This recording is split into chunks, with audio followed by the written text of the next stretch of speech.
हम एक साइकिल से जाते हैं और एक अकेला हम जाते हैं और हर वर्ग के लोग के साथ मेरा डायरेक्ट कांटेक्ट रहता है। हमको अगर चा लिया उस पद पर बैठा लिया तो हम निश्चित तौर पर जो है उस पर मेरा कड़ी नजर रहेगा। और शिवहर नगर परिषद में जो है आजकल उम्मीदवारों की बाढ़ आई हुई है। नहीं, जो भी उम्मीदवार हैं आप जाइएगा किसी गली मोहल्ले में तो आपको नगर परिषद सभापति उप सभापति के प्रत्याशी मिल ही जाएंगे। तो इसी क्रम में मुझे भी एक प्रत्याशी से मुलाकात हो गई जो उप सभापति के लिए प्रत्याशी है। क्या नाम हुआ सर आपका? राम दर्शन शाह। किस पद के लिए प्रत्याशी है? हम उप सभापति के लिए। अच्छा, एक बात बताइए, शिवहर जो नगर परिषद है यहाँ विकास के नाम पर तो कुछ हुआ नहीं है और जो है कचरा का अंबार लगा हुआ है नगर परिषद में। जो है इसको नरक परिषद भी आप बोल सकते हैं, तो कोई दिक्कत नहीं है। नहीं जी तो आप जो है कौन सा उद्देश्य लेकर इस चुनाव में आए हैं, तो बताइए। देखिए, उद्देश्य मेरा है समाज सेवा। समाज सेवा अनेकों प्रकार से हो सकता है। एक आदमी एक पद पर रहते हुए भी आदमी एक सेवा भाव लेकर चलता है। एक होता है कि बगैर पद का भी सेवा आदमी करता है। तो हम वैसे प्रत्याशी में से हैं जो कि हम कोई नया भले उम्मीदवार के जीते हुए नहीं हो, लेकिन मेरी पहचान एक जिले स्तर पर भी आता है। रह गई नगर परिषद के चुनाव का, हम चुनाव उप सभापति के लिए हम उम्मीदवारी हम पेश कर रहे हैं, लेकिन मेरी पहचान जिला स्तर पर है और हर वर्ग के लोग के साथ मेरा डायरेक्ट कांटेक्ट रहता है और उनसे संवाद हमको होता रहता है। व्यक्तिगत भी उनसे संपर्क बात है, उसकी लाभ हमको भी मिल रहा है अनेकों दृष्टि से। अच्छा, एक बात बताइए, जो भी लोग चुनाव में आता है उम्मीदवार होके, सब लोग यही बात कहता है कि हम जीत के जाएंगे तो ये होगा, ये विकास, वो विकास। और जब चुनाव लोग जीत जाता है तो फिर जनता को मिलता है वही ढाक के 3 पार। नहीं, जो जीत जाता है उसको खोजने जाएगा तो भेंटे नहीं होगा। नहीं, जो स्थिति है वास्तविकता है, मैं आपको बता रहा हूँ। इस पर आपका क्या विचार है? नहीं, ऐसी भाव तो किसी भी कैंडिडेट को नहीं रखनी चाहिए। अगर इस तरह की भाव रखकर अगर प्रत्याशी बनकर जीत जाते हैं तो उनकी दुर्दशा तो जनते द्वारा।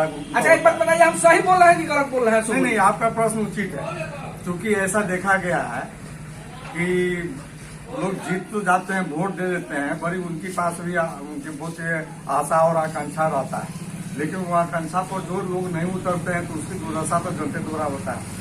आप सुन सकते हैं, देख सकते हैं, लगातार हम लोग इस व्यथा को दिखाने का प्रयास करते हैं कि शिवहर नगर पंचायत से नगर परिषद हुआ, लेकिन व्यवस्था वही का वही है। वही ढाक के 3 बात। आप किसी गली किसी मोहल्ले में जाइए, बरसात के दिन को छोड़ दीजिए, आप गर्मी और जाड़ा में भी जाइएगा तो सड़क पर कहीं न कहीं जल जमाव आपको मिलेगा। नहीं, और उम्मीदवार की जो बात है, जो भी लोग चुनाव में आता है वही लंबा वादा कि हम जीतेंगे तो ये करेंगे, हम जीतेंगे तो वो करेंगे, लेकिन केवल वादा ही रह जाता है। एक चीज आप हमको बताइए, आप कितना उम्र है आपका? लगभग 55 वर्ष होगा। आप उम्र दराज भी हैं, बुजुर्ग भी हैं, एक तरह से अनुभव भी है आपको। भले किसी राजनीतिक पद पर नहीं रहे हो, लेकिन सामाजिक अनुभव तो होगा ही होगा। इस चुनाव को जो है आप कैसे देखते हैं? कैसे इस बार जो है जनता, आपको क्या लगता है कि जनता आपको वोट देगी? जी बिल्कुल देगी, मेरा पूर्ण विश्वास है। और हर चीज जो है कि आशा और विश्वास पर ही लोग जनता के पास जाता है। तो हम जो क्षेत्र में घूमते हैं, हम एक साइकिल से जाते हैं और एक अकेला हम जाते हैं और डायरेक्ट हम हर वर्ग के निचले से वर्ग से लेकर ऊपर तक हम डायरेक्ट कांटेक्ट करते हैं और अपनी बात रखते हैं। जो लोग मेरे परिचय बात के लोग हैं उससे तो डायरेक्ट हमको बातचीत होबे करता है, जो ना अपना परिचय देते हैं। बाकी समस्या की बात, तो समस्या तो ये बिल्कुल सही आपके कथनानुसार है कि समस्या है, लेकिन समस्या तो हर तरह से जो पद पर भी जो व्यक्ति है, कहीं कहीं ऐसा देखा है कि उसको नजरअंदाज कर दिया जाता है और जो पद पर नहीं है उस काम को करा लेते हैं। ऐसे उदाहरण के तौर पर मेरे मकान के बगल में जिला पदाधिकारी। अच्छा, एक बात बताइए, चलिए बहुत बात ज्यादा नहीं होगी, लेकिन इतना तो है कि आप जो इस चुनाव में आ रहे हैं, कौन सा मिशन लेके आ रहे हैं, क्या एजेंडा है विकास का, क्या मैंने क्या करिएगा? अगर आप सरकार का जो योजना है, अगर वह वहाँ से नगर विकास मंत्रालय से जो योजना अगर यहाँ से जो अलॉट होगा उस पर मेरा पूर्ण फोकस रहेगा, उसको मैं निगरानी करूंगा और जो जनहित में ध्यान रख कर ही उसको योजना को हम पास कराने की कोशिश करेंगे।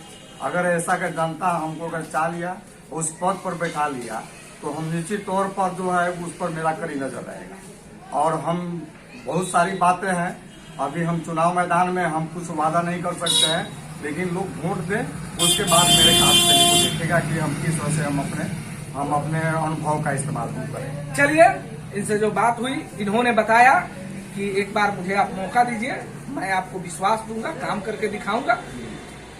चलिए, NS टुडे न्यूज से बात करने के लिए बहुत बहुत धन्यवाद।